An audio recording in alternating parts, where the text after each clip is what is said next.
ಆಸ್ಟ್ರೇಲಿಯಾದಲ್ಲಿ ಇಂತಹ ಒಂದು ಘಟನೆ ನಡೆಯಲು ಬೇಕಾಗಿದ್ದಂತಹ ಎಲ್ಲ ಪರಿಕರಗಳು, ಪರಿಸ್ಥಿತಿಗಳು ಮತ್ತು ಅದಕ್ಕೆ ಅವಶ್ಯವಿದ್ದಂತಹ ಹೇಳಿಕೆಗಳು, ರಾಜಕೀಯ ವಾತಾವರಣ ಸೃಷ್ಟಿಯಾಗಿ ಬಹುತಿಂಗಳುಗಳು, ವರ್ಷಗಳೇ ಕಳೆದು ಹೋಗಿದ್ದವು. ಆದರೆ ಈ ಪರಿಪ್ರಮಾಣದಲ್ಲಿ ಅದು ಆಗಬಹುದು, ಹೀಗಾಗಬಹುದು ಎಂದು ಮಾತ್ರ ಬಹುಜನರಿಗೆ ಲೆಕ್ಕ ಇರಲಿಲ್ಲ. ಅದರಲ್ಲೂ ಕಣ್ಣು ಮತ್ತು ಕಿವಿ ಇಲ್ಲದಂತೆ ವರ್ತಿಸ್ತಾ ಇದ್ದಂತಹ ಆಸ್ಟ್ರೇಲಿಯಾದ ಸರ್ಕಾರ ಹೇಗೆ ಓಲೈಕೆ ರಾಜಕಾರಣಕ್ಕೆ ಭಾರತದಲ್ಲಿ ಕೆಲವು ರಾಜಕೀಯ ಪಕ್ಷಗಳು ಮಾಡಿದಂತೆ ಕೈ ಹಾಕಿದಾಗ ಏನಾಗತ್ತೆ ಅನ್ನಕ್ಕೆ ಇನ್ನೊಂದು ದೇಶ ಬಲಿಯಾಗುವ ಸರ್ವಲಕ್ಷಣಗಳು ಇವೆ. ಉಳಿದ ದೇಶಗಳ ಕಥೆಯನ್ನು ನಂತರ ಹೇಳೋಣ. ಆಸ್ಟ್ರೇಲಿಯಾದ ಸಿಡ್ನಿಯಲ್ಲಿ ನಿನ್ನೆ ನಡೆದ ಈ ಭೀಕರ ಗುಂಡಿನ ದಾಳಿ ಆಸ್ಟ್ರೇಲಿಯಾ ಅಷ್ಟೇ ಅಲ್ಲ, ವಿಶ್ವವನ್ನೇ ಬೆಚ್ಚಿ ಬೀಳಿಸಿದೆಯಂತೆ. ಯಾವ ಬೆಚ್ಚು ಬೀಳಿಸಿಲ್ಲ, ಸುಮ್ಮನೆ ಇದೆಲ್ಲ ಬುರುಡೆ, ಇದು ಅಷ್ಟೇ. ಬೆಚ್ಚಿ ಬೀಳಿಸಿದೆ ಎಂಬುದೆಲ್ಲ ಬುರುಡೆ. ರಾಜಕೀಯಕ್ಕೋಸ್ಕರ ತಮ್ಮನ್ನು ತಾವು ಮಾರಿಕೊಳ್ಳಲು ಸಜ್ಜಾಗಿರುವ ರಾಜಕಾರಣಿಗಳ ಮಧ್ಯೆ ಮುಸ್ಲಿಮರು ಮತ್ತು ಮತಾಂಧರ ಮಧ್ಯೆ ಭೇದವನ್ನು ಕಲ್ಪಿಸಲು ಸಾಧ್ಯವಾಗದೆ, ಮತಾಂಧರು ಮುಸ್ಲಿಮರೇ ಎಂಬ ಭಾವನೆಯಿಂದಾಗಿ ಮತಾಂಧರಿಗೂ ಎಚ್ಚರಿಕೆ ಕೊಡುವ ಬದಲು ಅವರಿಗೆ ಉತ್ತೇಜನ ಕೊಡುವ ರೀತಿ ಕೆಲಸ ಮಾಡುವ ಸರ್ಕಾರಗಳು ಮತ್ತು ರಾಜಕೀಯ ಪಕ್ಷಗಳು ಇದ್ದಾಗ ಬಹುತೇಕ ದೇಶಗಳಲ್ಲಿ ಹೇಗೆ ಇದು ಬೆಚ್ಚಿ ಬೀಳಿಸುತ್ತದೆ? ಹೇಗೆ?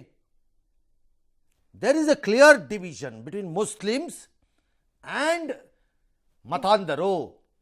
ಮುಸ್ಲಿಮರೆಲ್ಲರೂ ಮತಾಂಧರಲ್ಲ, ಒಪ್ಕೋಬೇಕು ಅದನ್ನು. ಆದರೆ ಮತಾಂಧರಲ್ಲಿ ಬಹುಸಂಖ್ಯಾತರಲ್ಲಿ ಬಂದು ತಗಲಾಕೊಂಡ್ರೆ ಅನ್ಫಾರ್ಚುನೇಟ್ಲಿ ಆ ಕಮ್ಯುನಿಟಿಯಿಂದ ಆಗೋಗಿದೆ.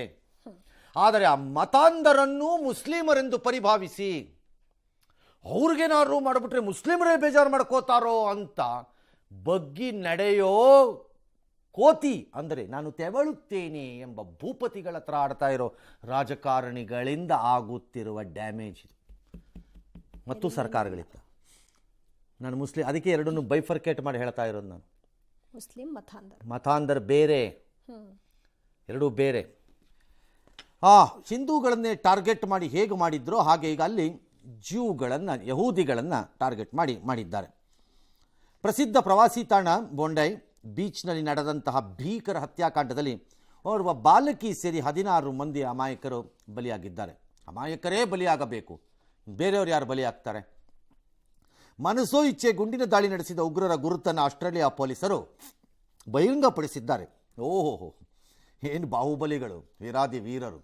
ಅಲ್ಲಿಯ ಪ್ರೈಮ್ ಮಿನಿಸ್ಟರ್ ಶುಡ್ ಬೋ ಹಿಸ್ ಹೆಡ್ ಇನ್ ಶೇಮ್. ನನ್ನ ಪ್ರಕಾರದಲ್ಲಿ ಹಿ ವಾಸ್ ಟೋಲ್ಡ್, ನಿನ್ನ ಪಾಲಿಸೀಸು ಇದನ್ನು ಮಾಡಿಕೊಡ್ತಾ ಇದೆ ಅಂತ. ಕಳೆದ 1.5-2 ವರ್ಷದಿಂದ ವಿಚ್ ಈಸ್ ಇಸ್ರೇಲ್ ತನ್ನ ಮೇಲೆ ನಡೆದಂತಹ ಭೀಕರ ದಾಳಿಗೆ ಪ್ರತಿಕ್ರಿಯೆಯಾಗಿ ನಡೆಸಿದ ದಾಳಿ, ಪ್ಯಾಲೆಸ್ಟೈನ್ ಮೇಲೆ ನಡೆಸಿದಾಗ ಗಾಜಾ ಪಟ್ಟಿನಲ್ಲಿ ಹಮಾಸ್ ಮೇಲೆ ನಡೆಸಿದಂಥ ದಾಳಿನಲ್ಲಿ ಆದ ನಂತರ ನಡೆದಿರುವ ಘಟನಾವಳಿಗಳು ಆಸ್ಟ್ರೇಲಿಯಾದಲ್ಲಿ 1.5 ವರ್ಷದ ಬಾಯಲ್ಲಿ ಬೆರಳಿಟ್ಕೊಂಡು ಚೀಪೋ ಪಾಪುಗೂ ಅರ್ಥ ಆಗಬೇಕಾಗಿತ್ತು. ಆ್ಯಂಟಿ ಸೆಮೆಟಿಸಮ್, ಯಹೂದಿಗಳ ವಿರುದ್ಧದ ಆ ಪರಿಸ್ಥಿತಿ ಹೇಗಾಗ್ತಾ ಇದೆ ಆಸ್ಟ್ರೇಲಿಯಾ ಅನ್ನೋದನ್ನು ತಿಳ್ಕೋಬೇಕಾಗಿತ್ತು. ಒಂದಲ್ಲ, ಎರಡಲ್ಲ, ಮೂರಲ್ಲ, ಡಜನ್ ಗಟ್ಟಲೆ ಮಲ್ಕೊಂಬಿಟ್ಟ ಭದ್ರವಾಗಿ ಪಾರ್ಟಿ. ಅವರು ಈಗ ಅನುಭವಿಸ್ಬೇಕು. ಆಲ್ ರೈಟ್, ಈಗ ಗುರುತು ಕೊಡ್ತಾರಂತೆ. ಗುರುತು ಉಪ್ಪಿಗೆ ಹಾಕೊಂಡು ನೆಕ್ಕಕ್ಕೆ ಪಾಕಿಸ್ತಾನ ಮೂಲದ ತಂದೆ ಮಗ ಅಂತ ಹೇಳ್ತಿದ್ದಾರೆ. ಪಾಕಿಸ್ತಾನ್ ಆರಿಜಿನ್. ಪೊಲೀಸರ ಪ್ರತಿದಾಳಿಯಲ್ಲಿ 50 ವರ್ಷದ ಪಾತಕಿ, ಅಂದರೆ ತಂದೆ ಮಕ್ಕಳಲ್ಲಿ ತಂದೆ ಸತ್ತಿದ್ದಾನೆ. ಗಾಯಗೊಂಡ ಪುತ್ರನ ಅವನನ್ನು ಒಬ್ಬರು ಯಾರೋ ಒಬ್ಬ ಬೈಸ್ಟ್ಯಾಂಡರ್, ಅಂದರೆ ಅಲ್ಲೇ ಇದ್ದಂಥ ಒಬ್ಬ ಸಿವಿಲ್, ಒಬ್ಬ ಪ್ರಜೆ ಹಿಂದಿಂದ ಹಾರಿ ಹೋಗಿ ಅವನ ಕತ್ತಿಗೆ ಲಾಕ್ ಮಾಡ್ಕೊಂಡು ಆ ಪಿಸ್ತೂಲ್ ಇದನ್ನು ಕಿತ್ಕೊಂಡು ಆಮೇಲೆ ಅವನಿಗೊಂದು 2 ಪಿಟ ನೋಡಿ. ಹಾಗಾಗಿ ಒಬ್ಬ ಸಿಕ್ಕಿದ್ದಾನೆ, ಅವನಿಗೆ ಟ್ರೀಟ್ಮೆಂಟ್ ಕೊಡ್ತಿದ್ದಾರಂತೆ. ಅದೇ ನಮ್ಮಲ್ಲಿ ಕಸಬ್ ಸಿಕ್ಕಾಕೊಂಡಂಗೆ, ನಮ್ಮಲ್ಲಿ ಕಸಬ್ನು ತಬ್ಬಿಡ್ಕೊಂಬಿಟ್ರು. ತಬ್ಬಿಡ್ಕೊಂಡಿದ್ರಿಂದ ಅವ್ನಿಗೆ ಏನೂ ಮಾಡೋಕ್ಕಾಗಲಿಲ್ಲ, ಲಾಕ್ ಆಗ್ಬಿಟ್ಟ. ಇದನ್ನ ಅವ್ನು ಸಾಯಿಸ್ಬಿಟ್ಟಿದ್ರೆ ಪಾಕಿಸ್ತಾನ ಮತ್ತು Digvijaya Singh, under the leadership of Digvijaya Singh ಪಾಕಿಸ್ತಾನಕ್ಕೆ ಲೀಡರ್ ಬೇಡ, ನಮ್ಮ ಇಂಡಿಯಾನಲ್ಲಿ ದಿಗ್ವಿಜಯ್ ಸಿಂಗ್ ಸಾಕು, ಅಂಥವ್ರು ಸಾಕು. ಅಂಥ ಲೀಡರ್ಗಳು ಇದ್ದಾರೆ, ಒಂದು 6-7 ಜನ ಇದ್ದಾರೆ ಇಲ್ಲಿ ಈ ದೇಶದಲ್ಲಿ. ಅವರೇ ಸಾಕು, ಅವ್ರಿಗೆ ಹೊಸ ಲೀಡರ್ಶಿಪ್ ಏನು ಬೇಡ, ಅವ್ರ ನೇತೃತ್ವದಲ್ಲಿ ಹೇಳ್ಬಿಡೋರು. ಇದೆಲ್ಲ ಲೋಕಲ್ ಎಲ್ಲೋ ಆಗೋಗಿರೋದು. ಇದು ಪಾಕಿಸ್ತಾನ ಇದು ಸಂಬಂಧ ಇಲ್ಲ ಬಿಡಿ ಅಂತ ಅಂದ್ಬಿಟ್ಟು ಕೈ ತೊಳ್ಕೊಂಬಿಡೋರು. ಅವ್ನು ಸಿಕ್ಕಾಕೊಳ್ಳದೆ ಇದ್ದಿದ್ರೆ. ಸಿಕ್ಕಾಕೊಂಡಿದ್ರಿಂದ ಅರ್ಧ ಅದರಲ್ಲೂ ಬುರುಡೆ ಬಿಟ್ಟರು. ಆ ಗ್ರೇಟ್ ಮನುಷ್ಯ, ಒಂದು ರಾಜ್ಯಕ್ಕೆ ಮುಖ್ಯಮಂತ್ರಿ ಆಗಿದ್ದವನು. ಇವ್ರಿಗೆಲ್ಲ ಈ ಬಹುವಚನ ಬಳಸೋಕ್ಕೂ ನನಗೆ ನಾಚಿಕೆ ಆಗುತ್ತೆ ಎಷ್ಟೋ ಸರಿ. ಇವ್ರು ತಗೊಳ್ಳೋ ಕೆಲವು ವಿಚಾರಗಳು ಈ ಥರದ ವಿಚಾರದಲ್ಲಿ ಸ್ಟ್ಯಾಂಡು. ಏನೋ ಅವನನ್ನು ಗುರುತಿಸಿದ್ದಾರೆ, ನವೀದ್ ಅಕ್ರಮ್ ಅಂತ, ಅವನು ಬದುಕಿರೋನು. ಅವನ ಅವ್ರಗಳ ಕಾರಲ್ಲಿ ಐಸಿಸ್ ಧ್ವಜ ಸಿಕ್ಕಿದೆಯಂತೆ. ನ್ಯೂ ಸೌತ್ ವೇಲ್ಸ್ನ ಅಲ್ ಮುರಾದ್ ಅನ್ನೋ ಸಂಸ್ಥೆಯಲ್ಲಿ ವಿದ್ಯಾರ್ಥಿಯಂತೆ ಅವನು. ಈ ಸುಖಕ್ಕೆ ಅವನು ಓದೋದು ಬೇರೆ, ಈ ಸುಖಕ್ಕೆ ಆಸ್ಟ್ರೇಲಿಯಾನವ್ರು ಅಲ್ಲೊಂದು ಕಾಲೇಜ್ ಬೇರೆ ಮಾಡಕ್ಕೊಟ್ಟಿದ್ದಾರೆ ಜಾಗ. ಒಳ್ಳೇದಪ್ಪ, ಮಾಡ್ರಪ್ಪ. ನೈಋತ್ಯ ಸಿಡ್ನಿಯ ಉಪನಗರವಾದ ಬೋನಿರಿಗ್ನಲ್ಲಿರುವ ನವೀದ್ ಅಕ್ರಮ್ ಮನೆಯ ಮೇಲೆ ಭದ್ರತಾ ಸಂಸ್ಥೆಗಳು ದಾಳಿ ಮಾಡಿದ್ದಾರೆ, IED ವಶಪಡಿಸ್ಕೊಂಡಿದ್ದಾರಂತೆ. ನೋಡಿ ಹಂಗೆ ಇನ್ನೂ ಏನೇನಿದೆಯೋ ಯಾರಿಗೆ ಗೊತ್ತು. ಈಗ ನವೀದ್ ಅಕ್ರಮ್ ತಾಯಿ ನನ್ನ ಮಗ ಅಂತ ಅವನಲ್ಲ, ಸ್ಟ್ಯಾಂಡರ್ಡ್ ಸ್ಟೇಟ್ಮೆಂಟ್ ಇದು. ಇಂಡಿಯಾ ನೀವು ನೋಡಿಲ್ವಾ? ಸ್ಟ್ಯಾಂಡರ್ಡ್. ನನ್ನ ಮಗ ಅಂತವನಲ್ಲ, ನನ್ನ ಮಕ್ಕಳು ಅಂತವ್ರಲ್ಲ. ನಿನ್ನ ಮಕ್ಕಳು ಏನು ದೇವ್ರ? ಗನ್ ಹಿಡ್ಕೊಂಡು ಹೊಡೀತಿದ್ದಾನೆ, ಲಟಕ ಲಟಕ ಲಟಕ ಲಟಕ ಲಟಕ ಅಂತ. ನನ್ನ ಮಗ ಅಂತವನ, ನಿನ್ನ ಮಗ ಏನು ಕೇಳಬೇಕಪ್ಪ. ನನ್ನ ಮಗ ಅಂತವನ ತೋರಿಸ್ಬೇಕು, ಮಕ್ಕಕ್ಕೆ ಹಿಡಿದು ವಿಡಿಯೋನ ನೋಡ್ಕೊಂಡು ನಿನ್ನ ಮಗನ್ನ ಅಂತ. This is the problem of parents. ಕೇಳಲ್ಲ, ನನ್ನ ಮಗ ಅಂತವನಲ್ಲ. ಆತ ಒಳ್ಳೆಯವನಾಗಿದ್ದಕ್ಕೇನೆ ಬಂದು ಹಿಡ್ಕೊಂಡು ಹೋಗಿದ್ದ. ನಾವು ಹಾಗಾರೆ ಇವನೇ ಒಳ್ಳೆಯವನಾದರೆ ಇನ್ನು ಕೆಟ್ಟವನು ಹೆಂಗಿರ್ಬೇಕಂಗಾರೆ? ಒಳ್ಳೆಯವನೇ ಇದನ್ನು ಮಾಡೋದಾದ್ರೆ ಇನ್ನು ಕೆಟ್ಟವನು ಏನು ಮಾಡ್ತಾನೋ? ಅವನು ನಿನ್ನ ಕರಿಬೇಕು. ಆಗ ಇನ್ನು ಪಾಕಿಸ್ತಾನ ತಂದೆ ಮಗ 6 ಬಂದೂಕು ಖರೀದಿ ಮಾಡಿದ್ರಂತೆ. ಲೈಸೆನ್ಸ್ ಇತ್ತು. ಲೈಸೆನ್ಸ್ ಇರ್ಬೋದು, ಲೈಸೆನ್ಸ್ ಇಲ್ಲ ಅಂತ ಹೇಳಿದ್ರೆ. ಲೈಸೆನ್ಸ್ ಇದ್ರೂ ಹೊಡೆದ್ಬಿಡ್ಬೇಕಾ? ಈಗ ನಮ್ಮ ಹತ್ರನೂ ಲೈಸೆನ್ಸ್ ಇದೆ, ಕಂಡ್ಕೊಂಡವ್ರಿಗೆಲ್ಲ ನೋಡಿಬೇಕಂಗಾರೆ. ನಮ್ಮ ಹತ್ರ, ನನ್ನ ಹತ್ರ ಅಲ್ಲ, ಯಾರ ಹತ್ರ ಇರೋರ ಹತ್ರ. ಇನ್ನು ಬಂದೂಕು ಎಲ್ಲ 6 ಬಂದೂಕಲ್ಲಿ ಬಳಸಿದ್ದಾರೆ. ಕೆಲವು ತಿಂಗಳ ಹಿಂದೆ ಸಿಡ್ನಿನಲ್ಲಿ ಪ್ಯಾಲೆಸ್ಟೈನ್ ಪರ ಒಂದು ಪ್ರತಿಭಟನೆ ಮಾಡಿದರು. ಅವತ್ತು ಆ ಬೀಚ್ನಲ್ಲಿ ಒಬ್ಬ ಪ್ಯಾಲೆಸ್ಟೈನ್ ಧ್ವಜ ಹಿಡ್ಕೊಂಡು ಕುದುರೆ ಸವಾರಿ ಮಾಡಿದ್ದ.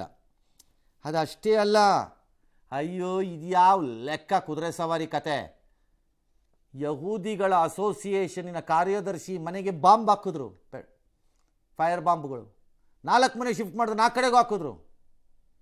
ಬೇರೆಯವ್ರದ್ದು ಕಾರ್ ಸೂಟ್ ಹಾಕಿದ್ರು, ಇನ್ಯಾರೊಬ್ರದ್ದು ಬಿಸ್ನೆಸ್ ಸೂಟ್ ಹಾಕಿದ್ರು, ಇನ್ಯಾರೊಬ್ಬ ರಸ್ತೆಯಲ್ಲಿ ಹೋಗ್ತಿದ್ದವ್ರಿಗೆ ಹಿಡ್ಕೊಂಡು ಮಕ ಜಜ್ಜಿದ್ರು.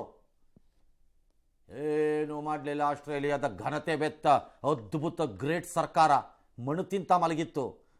ಹೇಳಿದ್ರು ಎಲ್ಲರೂ ಡೇಂಜರಸ್ ಸಿಚುಯೇಷನ್ಗೆ ಹೋಗ್ತಾ ಇದೆ ಆಸ್ಟ್ರೇಲಿಯಾನಲ್ಲಿ, ಇದು ಯಹೂದಿಗಳ ವಿರುದ್ಧದ ಇದು ಅಂತ ಹೋರಾಟ ಹೇಳಿದ್ರು. ಕೇಳಲಿಲ್ಲ. ರಾಜಕೀಯ ದೊಡ್ಡ ಇದ್ರ ಮೊಮ್ಮಗ ಅನ್ನೋ ಥರ ಪೋಸ್ಕೊಡೋ ಅಂತ ಯೂಸ್ಲೆಸ್ ಯುರೋಪಿಯನ್ ಆ್ಯಂಡ್ ಇದ್ರ ರಾಜಕಾರಣಿಗಳು. ಆ ಯುರೋಪಿಯನ್ ರಾಜಕಾರಣಿಗಳಿಗಂತೂ ಕಪಾಳಕ್ಕೆ ಹಾಕ್ಬೇಕು ಅನ್ಸುತ್ತೆ ಒಂದೊಂದು ಸರ್ತಿ ಅವ್ರಿಗೆ, ಅವ್ರು ಆಡೋ ಆಟಗಳಿಗೆ. ಈಗ ಅನುಭವಿಸಿ ಸಾಯಿಲಿ, ಅನುಭವಿಸಿ ಹೇಳ್ತೀನಿ. ಸಾಯೋರು ಯಹೂದಿಗಳು ಪಾಪ, ಅವರು ಪಾಪ. ಈಗ ಸರಿ, ಯಾಕೆ ಆಸ್ಟ್ರೇಲಿಯಾಲಿರೋ ಯಹೂದಿಗಳು, ಯಾಕಂದರೆ ಈಗ ಹೇಳ್ತಾರೆ ಪಾಕಿಸ್ತಾನದ ಮೂಲದ ಟೆರರಿಸ್ಟ್ ಅಂದರೆ ಪಾಕಿಸ್ತಾನದವ್ರೇನ್ರಿ, ಏನಿದು ಮುಸ್ಲಿಮ್ ಎಲ್ಲರ ವಿರುದ್ಧ ಮಾತಾಡ್ಬಿಡ್ತಾ ಇದ್ರಿ, ಇಸ್ಲಾಮೋಫೋಬಿಯಾ ಅಂತ ಸ್ಟಾರ್ಟ್ ಮಾಡಿಬಿಡ್ತಾರೆ. ಇದನ್ನು ಸ್ಟಾರ್ಟ್ ಮಾಡಿಬಿಡ್ತಾರೆ. ಹಾಗಿದ್ರೆ ಆಸ್ಟ್ರೇಲಿಯಾದಲ್ಲಿರೋ ಯಹೂದಿಗೂ ಇಸ್ರೇಲ್ನಲ್ಲಿರೋ ಯುದ್ಧದ ತೀರ್ಮಾನಕ್ಕೂ ಏನು ಸಂಬಂಧ? ಅವ್ರಿಗೆ ಯಾಕೆ ಕೊಡೋದ್ರಿ ಹೋಗಿ? ಅವ್ರಿಗೆ ಯಾಕೆ ಕುಡಿಬೇಕದು? ಅದೇನದು? ಅದನ್ನೇನಂತ ಕರಿಬೇಕು ಅವಾಗ?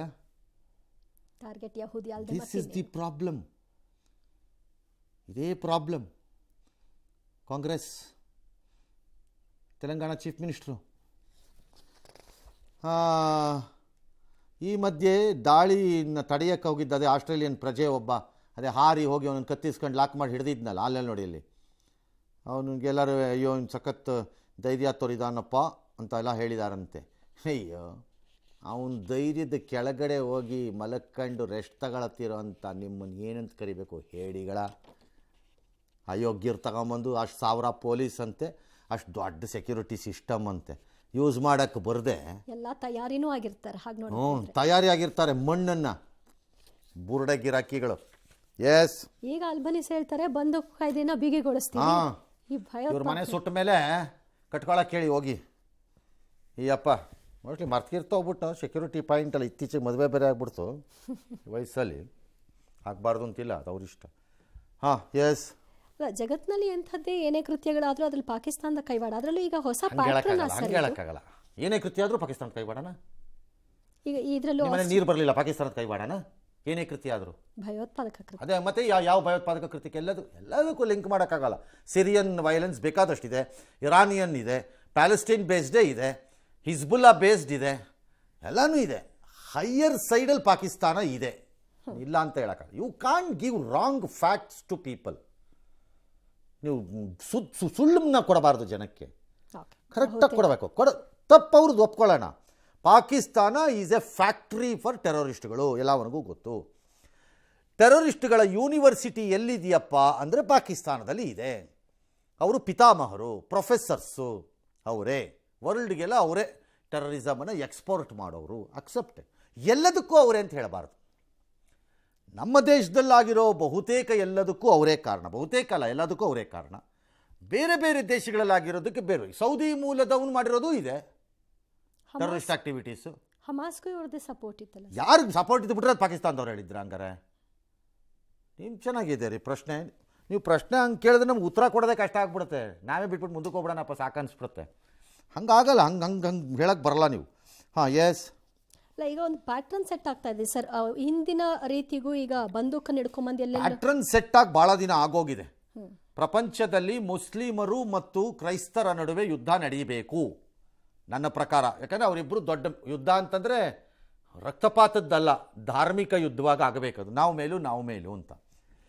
ಇದರಲ್ಲಿ ಬಡಪಾಯಿಗಳಾಗಿ ತಗಲಾಕೊಂಡಿರೋದು ಹಿಂದೂಗಳು, ಯಹೂದಿಗಳು ಮತ್ತು ಇನ್ನಿತರ ಚೋಟೆಗಳು.